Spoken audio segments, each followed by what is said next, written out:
공룡이 지구를 지배했던 시절, 당연히 우리나라도 예외는 아니었습니다. 강원도 고성, 경남의 진주와 남해, 그리고 전남의 해남, 화순, 여수 등 우리나라 남부 지역에서 발견되고 있는 수많은 공룡 발자국과 알, 그리고 뼈 화석들이 보란듯이 이를 증명해주고 있죠. 그런데 우리나라 화석지의 한 가지 특징은 유독 발자국 화석이 많이 발견된다는 사실입니다. 진주에서 발견된 공룡 발자국만 보더라도 단위 면적당 밀집도와 다양성이 세계 최고 수준으로 공룡에만 국한된 다른 나라와 달리 도마뱀과 익룡, 악어, 포유류, 그리고 새 발자국 등 다양한 중생대 척추동물들의 발자국 화석이 발견되고 있는데요. 이런 흔적 화석들은 당시 척추동물의 다양성과 행동학적 연구에 있어 매우 중요한 자료가 되기에 전 세계적으로 그 가치를 인정받고 있죠. 그러나 공룡 발자국 화석과 달리 공룡뼈 화석은 우리나라에서는 매우 드물게 발견됩니다. 지금까지 공식적으로 보고된 우리나라 토종 중생대 육상 척추동물 화석은 코리아노사우루스 보성엔시스, 코리아케라톱스 화성엔시스, 도마뱀인 아스프로사우루스 비몽리엔시스,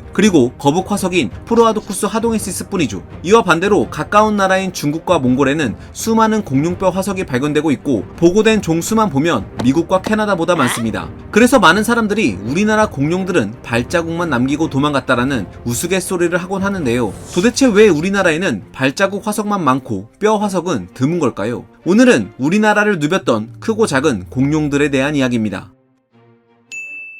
먼저 우리나라에서 발자국 화석이 뼈 화석보다 많이 발견되는 이유를 알기 위해서는 두 화석이 생성되는 환경의 차이를 먼저 알아야 합니다. 발자국 화석은 동물 흔적 화석으로 흔적이 보존되려면 퇴적 작용이 느리고 현장 자체가 온전히 보존되어야 합니다. 또 퇴적물이 어느 정도의 수분기가 있어야 하는데 그러려면 퇴적물의 입자가 매우 작은 진흙 또는 모래가 잘 발달된 지역이어야 하죠. 이런 환경은 대표적으로 호성 퇴적층, 다시 말해 호숫가 환경입니다. 그런데 공교롭게도 우리나라 백악기 지층 거의 대부분이 호숫가 퇴적층입니다. 경상도의 진주층과 함안층, 전라도 해남의 우왕리층과 서유리의 장동층 등이 대표적인 예로 이곳에서 많은 발자국 화석이 발견되고 있죠. 또한 백악기 시절 한반도는 건기와 우기가 명확한 사바나와 유사한 기후였습니다. 더불어 백악기 지층의 용암이 흐른 흔적들로 미루어 보아 당시 주변에 크고 작은 화산들이 있었던 것으로 추측되는데 덕분에 건기 때 공룡 발자국 흔적이 남은 호숫가 집안에 화산 활동으로 인한 열이 가해지면서 딱딱하게 굳는 일이 자주 벌어지곤 했습니다. 이는 마치 도자기가 구워지는 것과 비슷해서 발자국 흔적이 그대로 화석으로 남을 수 있게 됐죠. 하지만 반대로 말하면 이런 화산 활동과 호숫가 지역에서는 발자국 화석은 잘 만들어질 수 있어도 뼈 화석은 남기 어렵습니다. 뼈 화석은 동물이 죽은 후 그 사체가 바로바로 퇴적물에 덮여야 하기 때문에 호숫가가 아닌 하천이나 범람원 퇴적층에서 주로 발견되죠. 또 동물의 뼈는 인외석으로 이루어져 있어 산성 환경의 집안층에서는 뼈가 온전히 보존되기 어려운데 안타깝게도 우리나라의 집안층은 산성을 띠고 있습니다. 그래서 공룡뼈의 발견도 고인류뼈의 발견도 쉽지가 않죠. 그리고 무엇보다 우리나라의 백악기 지층은 매우 단단해서 화석을 발굴하는 작업 자체가 어렵기도 합니다. 그러나 이런 악조건 속에서도 우리나라에서 공룡뼈가 발견된 지층이 있었으니 바로 경북 의성에서 하동군까지 넓게 분포한 하산동층입니다. 이곳은 우리나라 정기 백악기에 만들어진 대표적인 범람원 퇴적층으로 실제로 1990년대 부경대학교 백인성 교수와 그 연구팀이 하산동층의 고환경을 연구한 결과 퇴적될 당시에는 이곳은 산성이 약한 환경에서 만들어졌으며 활발한 화산 활동이 일어나기 전이라는 사실이 밝혀졌죠. 즉, 뼈 화석이 만들어지기에 적합한 곳이었던 겁니다. 또 분석 결과 북미 대륙에서 가장 많은 공룡 화석이 발견되는 모리슨층과 유사하다는 의견이 더해지면서 우리나라에서도 풍부한 공룡뼈 화석이 발견될 가능성이 서서히 열리기 시작했는데, 그리고 마침내 1999년 우리나라 공룡 덕후들의 마음을 설레게 만드는 발견이 이루어집니다. 백인성 교수의 연구팀이 경남 하동군의 한 바다 앞의 돌섬에 노출된 하산동층을 조사하던 중 보존 상태가 양호한 공룡 골격 화석을 발견하게 됩니다. 발견된 화석은 목뼈 7점, 등뼈와 갈비뼈 각각 1점, 그리고 꼬리뼈 2점으로 자세한 분석 결과 몸 길이 약 15m의 중형 목긴 공룡으로 밝혀졌죠. 부경고사우루스 밀레니엄이의 등장이었습니다. 공룡뼈의 불모지로 알려진 우리나라에서 대형 용광류뼈의 발견은 많은 대중들의 호기심을 자아냈죠. 북경고사우루스의 목뼈는 길이 28cm, 높이는 36cm로 일부 부서진 곳을 제외하면 대체로 온전했습니다. 해당 화석을 연구한 중국 고생물학자인 동지밍 박사는 이들의 목뼈에서 발견된 깊은 홈 자국은 마멘치사우루스과보다 더 깊고 넓으며 디플로도쿠스과의 혈관 자국보다 면적이 좁다는 차이점을 근거로 이 둘을 포함해 브라키오사우루스과 등 쥐라기 시대에 살았던 용광류들과는 다르다고 설명했습니다. 그렇다면 하산동층의 북경고사우루스는 어떤 공룡과 비슷했을까요? 목뼈의 신경돌기 형태와 혈관 자국, 아랫부가 오목한 등뼈의 모양으로 미루어 봤을 때 이들은 중국의 전기 백악기 용광류인 에오헬로포스와 가장 유사하다고 판단해 에오헬로포스과의 한 종으로 동정이 이루어졌죠. 또 북경고사우루스와 에오헬로포스과 용광류들의 뼈에서는 크고 작은 여러 기공 자국이 보이는데 이런 흔적은 에오헬로포스과 뿐만 아니라 백악기 초기에서 말까지 지구를 지배했던 가장 큰 용광류 무리인 티타노사우리아에서도 나타나는 특징입니다. 그래서 1998년 시카고 대학의 폴 세레노 교수는 이런 특징을 가진 용광류 그룹을 부드러운 척추를 가졌다는 뜻에서 솜포스폰딜리라고 정의했고 북경고사우루스도 여기에 속한 용광류로 분류됐습니다. 자, 그런데 말입니다. 북경고사우루스의 화석에는 더 흥미로운 사실이 있습니다. 바로 이들의 꼬리뼈에서 크고 작은 특이한 자국들이 발견된다는 사실이죠. 백인성 교수와 전남대학교 허민 교수 그리고 임종덕 박사가 이 자국을 공동 연구한 결과 이는 육식동물이 물어뜯은 흔적으로 밝혀졌는데요. 이빨 자국 중 크기가 가장 큰 것은 넓은 W자 모양으로 너비는 약 2cm에 깊이는 1.5cm입니다. 그리고 놀랍게도 이런 자국을 남길 수 있는 육식공룡은 딱 한 종, 바로 티라노사우루스과죠. 실제로 서울대학교 고생물학 연구실의 이웅남 교수가 2000년대 초반에 남해안의 하산동층을 탐사한 결과 몸길이 5m 정도 되는 원시 티라노사우루스과의 이빨을 발견했는데요. 이빨 모양새를 봤을 때 북경고사우루스 꼬리뼈에 자국을 내기에 충분했죠. 여기서 한 가지 흥미로운 사실은 이 이빨들은 북경고사우루스의 꼬리뼈에 난 흔적보다는 작았다는 겁니다. 이를 통해 우리나라에도 5m를 웃도는 티라노사우루스과 공룡이 활보했음을 추측해 볼 수 있죠. 그리고 추가로 이곳 하산동층에서는 몸길이 10m의 대형 카르카로돈토사우루스과의 이빨 화석이 발견되기도 했는데요. 다만 이 녀석이 북경고사우루스의 꼬리뼈를 뜯었던 건 아닙니다. 이들의 이빨은 얇고 납작해서 부러지기 쉽기 때문에 꼬리뼈에 이런 이빨 자국을 낼 수는 없죠. 자, 아무튼 다시 본론으로 돌아와서 별거 아닌 것 같지만 북경고사우루스 꼬리뼈에 난 이빨 자국은 과거 육식공룡들의 먹이 활동을 연구하는 데 있어 매우 중요한 자료가 됩니다. 보통 육식동물들이 초식동물을 사냥할 때면 주로 목이나 복부를 공격하죠. 그런데 이빨 자국이 꼬리뼈에서 발견됐고 뼈가 치유된 흔적이 없다는 건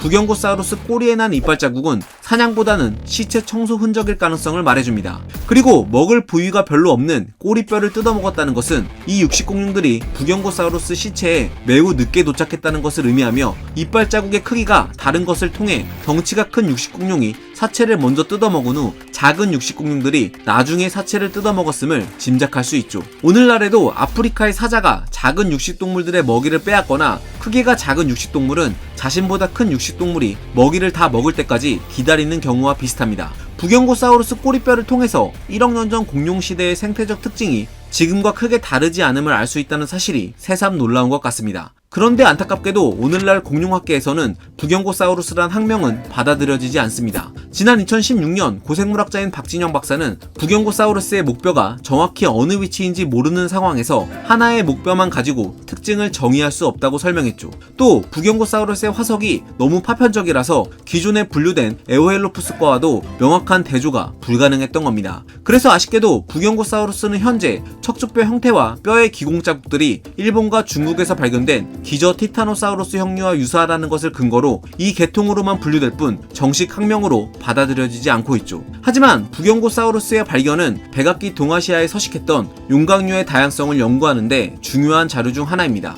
아마도 전기 백악기로 접어들면서 한국과 중국 그리고 일본이 하나로 합쳐져 있던 넓은 서식지에서 티타노사우루스류에 속한 용광류가 다양한 종으로 분화하면서 이 지역의 지배적인 초식공룡으로 자리 잡았을 가능성을 추측해 볼 수 있죠. 실제로 북경고사우루스와 비슷한 시기에 중국에선 고비티탄 현저우엔시스와 차오완롱 칭시 그리고 일본에선 탐바티타니스 아미시티아이 등 동아시아에서는 다양한 티타노사우루스 형류가 발견됩니다. 또 우리나라 후기 백악기 지층에서 다양하게 발견되는 용광류 발자국 화석들과 더불어 몽골과 중국에서 발견되는 후기 백악기의 용광류 화석들로 미루어 보아 이들이 후기 백악기에 이르러서도 지속적으로 번성했음을 알 수 있죠. 드넓은 호숫가와 쿵쿵거리며 거닐던 용광류와 호시탐탐 이들을 노렸을 육식공룡들. 정말이지 우리나라는 공룡들의 낙원이 아니었을까 싶습니다.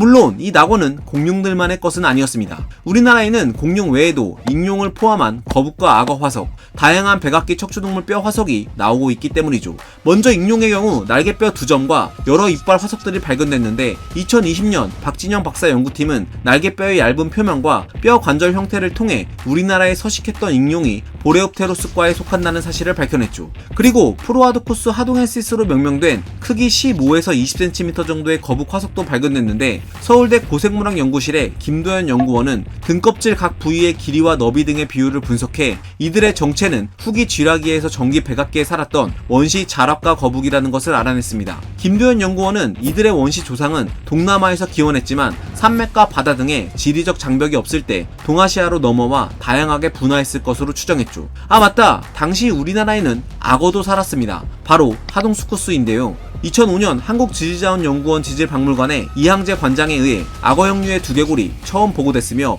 두개골의 전 상악골과 상악골을 합친 길이와 나머지 부분의 비율이 1:1에 가깝다는 사실을 토대로 이들을 원시 악어인 프로토스쿠스과로 분류했죠. 뿐만 아니라 우리나라에서는 원시 하드로사우루스 상과의 것으로 추정되는 조각류 초식공룡의 이빨 화석도 발견되는데요. 우리나라에서 발견되는 공룡 발자국의 61%가 조각류 발자국인 것을 떠올리면 이 이빨 화석은 우리나라 조각류 공룡의 실체를 더욱 분명하게 알려주는 중요한 발견이라 할 수 있습니다. 이렇게 보면 우리나라에서도 생각보다 다양한 척추동물의 뼈 화석들이 발견되는 것 같지 않나요? 앞서 나열한 화석들을 바탕으로 우리나라의 백악기 모습을 상상해보면 딱 이런 장면이지 않을까 싶은데요. 넓은 강이 흐르는 범람원 지대에서 몸집이 큰 용광류가 시원한 목욕을 즐기고 있고 하드로사우루스과의 공룡들이 물을 마시면서 작은 거북을 힐끔 바라보고 있습니다. 또 건너편에서는 육식공룡인 카르카로돈토사우루스과와 작은 원시 티라노사우루스 상과가 용광류 시체를 두고 싸우고 있고 이 소리에 놀란 작은 악어 한 마리가 도망가고 있습니다. 이렇듯 1억 년 전 우리나라는 지금의 아프리카 사바나 못지않은 크고 작은 동물이 거니는 넓은 호수를 품은 대초원이었습니다. 사실 이런 멋진 상상들은 모두 화석에 기반합니다. 그리고 우리나라에는 아직도 발굴과 연구를 기다리는 화석들이 많죠. 2014년엔 온전한 파충류 골격 화석이, 2017년엔 용광류 다리뼈가, 그리고 하산동층 상부 지층인 진주층과 구계동층, 경기도 안산시의 탄도층과 건천리층에서 원시 악어의 아래턱과 익룡 이빨, 그리고 드로마에오사우루스과의 허벅지뼈와 용광류의 위팔뼈, 작은 초식공룡인 제올로사우루스과로 추정되는 발가락뼈와 거북 화석이 보고됐습니다. 뿐만 아니라 경남 고성지역과 부산 두도섬에서의 원시 뿔공룡 화석 발견 소식은 앞으로 우리나라에서도 충분히 많은 공룡 화석을 발견할 수 있다는 가능성을 보여주죠. 하지만 현실은 녹록치 않습니다. 정부의 지원도 대중들의 관심도 부족한 데다가 연구의 최전선에 있는 척추 고생물학자의 절대적인 숫자도 부족합니다. 실제로 우리나라의 척추 고생물학 박사 학위자는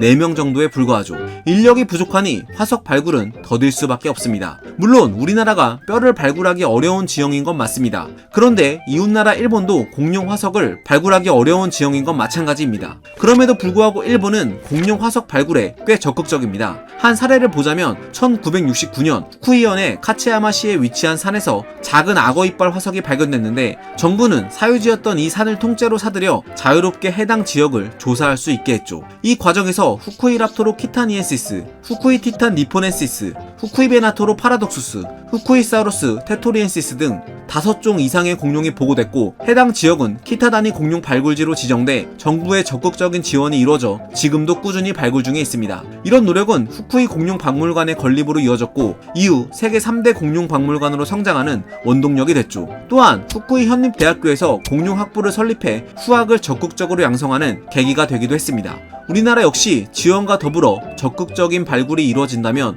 더욱 다양한 토종 공룡을 찾을 수 있는 날이 오지 않을까 싶습니다. 과학은 세상을 보는 창, 지금까지 과학드림이었습니다. 감사합니다.